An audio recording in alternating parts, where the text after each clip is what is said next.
తెలుగువారి #1 choice Telugu matrimony. ఏపీలో జిల్లాల పునర్విభజనపై ఏర్పాటైన మంత్రివర్గ ఉపసంఘం కీలక నిర్ణయం తీసుకుంది. ఈ నెల 29, 30 తేదీల్లో జిల్లాల్లో మంత్రులు పర్యటించనున్నారు. 2 బృందాలుగా అన్ని ఉమ్మడి జిల్లాల్లో మంత్రుల పర్యటన ఉండబోతోంది. వినతుల ఆధారంగా మార్పులు చేర్పులు ఉంటాయన్నారు అనగాని. పరిపాలనా సౌలభ్యమే మాకు ముఖ్యమన్నారు మంత్రి. డిసెంబర్ 31 లోపు ఈ ప్రక్రియ పూర్తి చేస్తామని తెలిపారు మంత్రి అనగాని సత్యప్రసాద్. తొందరపాటుతనం అవ్వచ్చు, లేకపోతే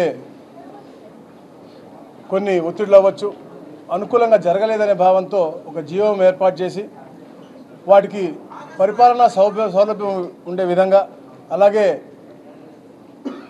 ఎవరికైతే యాక్సెసిబిలిటీ బాగుంటుందో, ఎక్కడికైతే మండలాలకి ఎలా ఉంటుందో ఆ యాక్సెసిబిలిటీ, అలాగే జియోగ్రఫిక్గా, అలాగే రెవెన్యూ ఆర్జించే విధంగా డెమోగ్రఫిక్గా కూడా ఎలాగైతే ఉండాలో అవన్నీ కూడా అధ్యయనం చేయడం కోసం గ్రూప్ ఆఫ్ మినిస్టర్స్ చేయడం జరిగింది. మేమంతా కూడా 2 గ్రూపులుగా విడిపోయి 13 అస్ట్రైల్ డిస్ట్రిక్ట్స్ అయితే ఉన్నాయో ఆ హెడ్ క్వార్టర్స్లో ఉండి మొట్టమొదటి కలెక్టర్స్గా అందరితో కూడా డిస్కస్ చేసి, అంటే అధికారులు అందరితో కూడా డిస్కస్ చేసి, దాని తర్వాత ప్రజాప్రతినిధులు కూడా కూర్చోబెట్టుకుని వారికి ఉన్నటువంటి ఇబ్బందులను కూడా తెలుసుకుని, దాని తర్వాత గ్రీవెన్సెస్ కూడా తీసుకుని, ఎందుకంటే ఇది ఒక టైం బౌండెడ్ ప్రోగ్రామ్. మనకి ఇదంతా కూడా డిసెంబర్ 31 నాటికి క్లోజ్ చేయాలి, సెన్సస్ టైం కాబట్టి 1 జనవరి 2026 నుంచి మనం ఈ బౌండరీస్ మార్పులు కానీ ఏం చేయలేము. ముఖ్యంగా ఏంటంటే ఇది విలేజ్ బౌండరీస్ కానీ, రెవెన్యూ విలేజ్ బౌండరీస్ కానీ, మండల బౌండరీస్ కానీ, రెవెన్యూ డివిజన్ బౌండరీస్ కానీ, డిస్ట్రిక్ట్ బౌండరీస్ కానీ ఈ మాత్రమే మార్చగలం తప్ప అందరూ కూడా కాన్స్టిట్యున్సీ పరంగా కూడా తెస్తా ఉన్నా, అది కూడా కరెక్ట్ కాదని చెప్పేసి కూడా జీవం కూడా డిసైడ్ చేసి అందరూ తెలియజేయడం జరిగింది.